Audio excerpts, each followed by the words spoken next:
تو عظمت کی قیمت آخر یہ ہے کیا؟ یہی وہ سوال ہے جس کے ارد گرد آج ہماری ساری بات چیت گھومے گی۔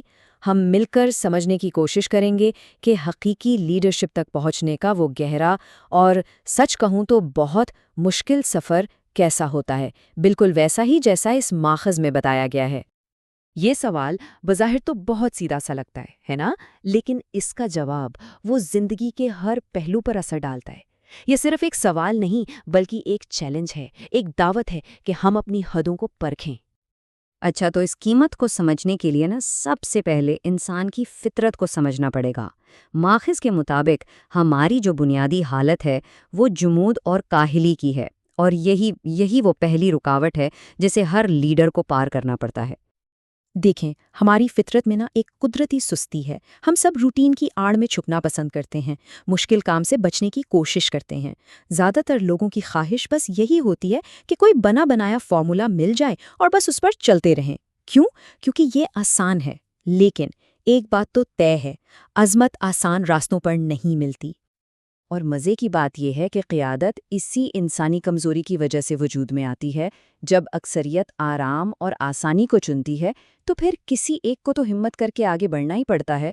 تو قیادت کوئی عہدہ نہیں بلکہ ایک ذمہ داری ہے جو اس وقت پیدا ہوتی ہے جب باقی سب پیچھے ہٹ جاتے ہیں۔ لیکن انسان کی کہانی صرف سستی اور کاہلی پر ختم نہیں ہوتی۔ نہیں، اس کے اندر ایک اور بہت طاقتور خواہش بھی ہوتی ہے، بلندی کی طلب۔ اور یہی وہ چنگاری ہے جو ایک عام انسان کو خاص بنا دیتی ہے۔ یہاں دو الگ الگ دنیائیں ہیں۔ ایک طرف ہجوم ہے جو بس بہاؤ کے ساتھ بہتا چلا جاتا ہے، آرام اور سکون ڈھونڈتا ہے، اور دوسری طرف وہ اکیلا ستارہ ہے جو آسمان کی بلندیوں کو چھونا چاہتا ہے۔ ایک سکون کی تلاش میں ہے، دوسرا عظمت کی۔ لیکن یہ خواہش مفت میں پوری نہیں ہوتی۔ جیسا کہ یہاں لکھا ہے، قدرت اس سے تاوان مانگتی ہے۔ ہر بڑے خواب کی ایک قیمت ہوتی ہے، اور عظمت کی قیمت ہے قربانی اور غیر معمولی محنت۔ یہ ایک بہت لمبا اور تنہا راستہ ہے، ناکامیوں، مسئلوں اور مصیبتوں سے بھرا ہوا۔ یہ وہ راستہ ہے جس پر چلنے سے باقی سب ڈرتے ہیں۔ تو سوال یہ ہے کہ اس راستے پر چلنے کی ہمت کون کر سکتا ہے؟ تو یہ سفر ہوتا کیسا ہے؟ ماخذ اسے ایک زبردست استعارے سے سمجھاتا ہے، یعنی قیادت کی بھٹی۔ یہ وہ آگ ہے جو یا تو کسی کو جلا کر راکھ کر دے گی یا پھر کندن بنا دے گی۔ یہ بھٹی، یہ ہے کیا؟ یہ دراصل تبدیلی کا ایک عمل ہے۔ وہ شدید دباؤ اور مشکلات ہیں جو ہمیں نکھارتی ہیں، جو ہمیں بہتر بناتی ہیں۔ بالکل اسی طرح جیسے سونے کو آگ میں تپایا جاتا ہے تاکہ وہ قیمتی بن سکے۔ اس تبدیلی کے سفر کے 4 مرحلے ہیں۔ پہلا ہے انتخاب، جب قدرت کسی کو اس کام کے لیے چنتی ہے۔ دوسرا آزمائش، جب اسے بھٹی کی آگ میں پھینک دیا جاتا ہے۔ تیسرا تشکیل نو، جہاں اسے پیٹا جاتا ہے، پگھلایا جاتا ہے اور نئی شکل دی جاتی ہے۔ اور آخر میں آتی ہے تکمیل، جب وہ خام مال ایک بیش قیمتی زیور میں بدل جاتا ہے۔ اور یہ بات ہمیشہ یاد رکھنے والی ہے، جتنی بڑی طلب ہوگی اتنا ہی کٹھن اور اتنا ہی طویل امتحان ہوگا۔ اگر کوئی دنیا کو بدلنا چاہتا ہے تو اسے پوری دنیا کا بوجھ اٹھانے کے لیے بھی تیار رہنا ہوگا۔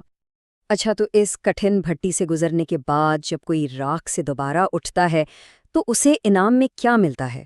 ہمارا اگلا حصہ اسی انعام کے بارے میں ہے جسے عرفان کہا گیا ہے۔ عرفان کیا ہے؟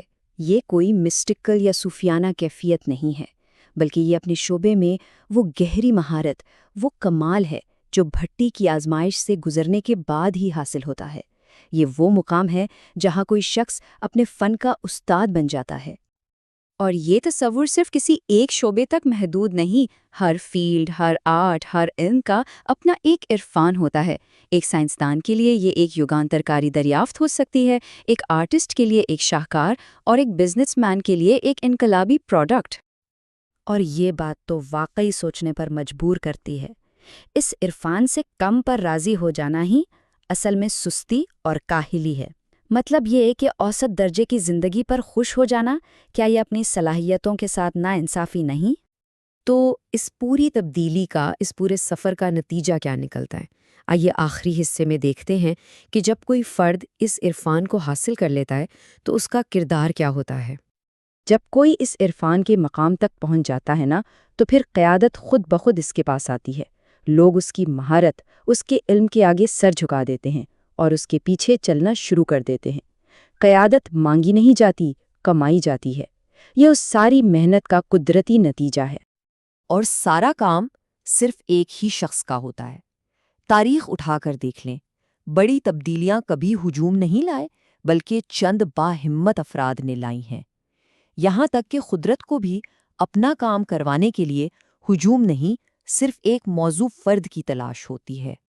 تو اس ساری بات چیت کے بعد ہم واپس اسی ایک آخری سوال پر آ کھڑے ہوئے ہیں کہ زندگی کی اس بھٹی میں کودنے کے لیے آخر تیار کون ہے؟